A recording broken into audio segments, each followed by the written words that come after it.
Ay nako, wala pa rin pinagbago dito sa lugar na to. Shout out. Hey. Ang lala na ng kalsada dito sa aming capital mga par. Parang nasa buwan.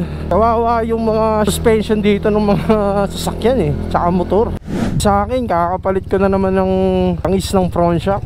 Ayan wala na talagang pagbabago dito sa lugar namin mga par. Patindi ng patindi ang lubak. Tapos dito sa gitna ng crossing na to, ang laki ng humps. Kailan kaya maayos tong mga sirang kalsada dito? Hindi na nakakatuwa kakainis na Ayan mga par nilulubak na, binabaha pa, diba? Kahit saan ka pumunta dito sa capital na to, lalaki ng lubak. Lalo na dito sa Malanting, ang tindi ng lubak dyan. Ayan mga par, kung nakikita nyo dito, di Malanting, ang tindi ng lubak dito. Parang nasa buwan, diba?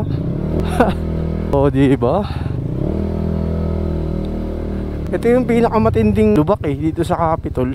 Labas ng capital dito sa Malanting. Ewan ko ba, parang wala na sa ayos yung mga namamahala dito. Kasi hindi naman nila nakasikaso dito. Dito sa part na to, sa taas ng capital, dito sa taas ng Malanting is dito naka-espalto. Dati ang ganda ng espalto dito. Ngayon tingnan nyo, tas buras na rin. Hindi na rin nakasikaso, napabayaan na. Tapos tad pa ng humps. Ang gulo ng sistema ng capital. Ayan nakatiwangwang din yung mga ng Maynilad. Tapos dito sa outpost na to, yan, ang lalakas nila maningil. Pagdating ng alas 5, wala na. One time kasi, pagpasok ko doon, bigla na lang binaba yung harang na kung makadisgrasya, diba? Kami nagagalit dyan sa mga naniningil na yan Kasi, kahit ng kalsada, ang lalakas maningil. Kahit homeowners ka, or kahit na may sticker ka, hindi nila kabisado yung sasakyan mo. Actually, may sticker kami ng Capitol. Dahil syempre, may sasakyan kami. Hindi nila matandaan kung sino yung mga pumapasok. Tagal iangat nung harang nila. Kaya marami nagagalit sa kanila. Street namin, maraming tagusan. Kaya maraming nakakapasok na ibang tao, mga taga-ibang lugar. Kaya maraming nananakawan sa lugar namin. Kaya mga par, mag-iingat kayo. Lalo na ngayon, na bare months na nga Ingat lang tayo. Lagi dapat tayong maging mausisa. So magpapagas muna tayo dito sa Petron. So pagas tayo dito mga par sa Petron. Ayan. Pula. Ayan.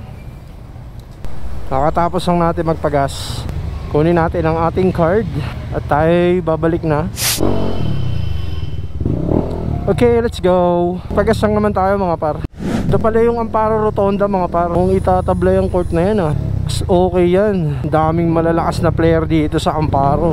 Maraming kilalang magagaling na basketball player dito sa Amparo mga par. Dito na tayo ulit mga par sa Capitol. Dito sa aming lugar, Capitol Park Homes. Parang hindi park Capitol Moon Homes. Ayun Maynilad. Dinaanan natin yan kanina bago tayo lumabas. Lalim nito, di natin alam kung malalim talaga yan. Dito, tanggap mo pa rito. Medyo maayos pa yung kalsada na yan, naka-espalto. Sa amin kasi hindi na nila in-espalto. Kasi sabi sa amin is hindi na raw sakop ng capital yung lugar namin, di ba?